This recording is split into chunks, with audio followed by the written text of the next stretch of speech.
మన ప్రభుత్వ హయాంలో టెన్షన్గా ప్రతి నెల, బహుశా ఏ ప్రభుత్వంలో ఎప్పుడు జరిగిండదేమో, ఏ నెల ఏ స్కీమ్ ఇవ్వబోతున్నాము, ఏ నెల ఏ బటన్ నొక్కబోతున్నాము అని చెప్పి ముందుగానే ప్రజలకి క్యాలెండర్ ఇచ్చి ఆ క్యాలెండర్ను అమలు చేసిన పరిస్థితి బహుశా దేశ చరిత్రలో ఎక్కడ కూడా బహుశా జరిగిండదు.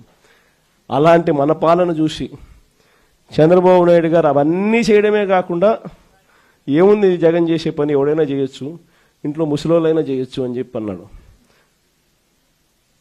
అవన్నీ చేయడమే కాకుండా నేను సూపర్ 6, సూపర్ 7 కూడా హామీలు అమలు చేస్తానని చెప్పిన వ్యక్తి ఈ 22 ఏళ్ళు కావస్తా ఉన్న ఈ సమయంలో చంద్రబాబు నాయుడు గారి హయాంలో జరిగింది ఏమిటి అని అంటే, అన్ని పథకాలు, గతంలో జరిగే అన్ని పథకాలు రద్దు కావడం, సూపర్ 6, సూపర్ 7 మోసాలుగా మిగిలిపోవడం, పైగా వ్యవస్థలన్నీ పూర్తిగా నీరు గారిపోవడం, నిర్వీర్యమైపోవడం. ఈ మూడు చూసాం మనం.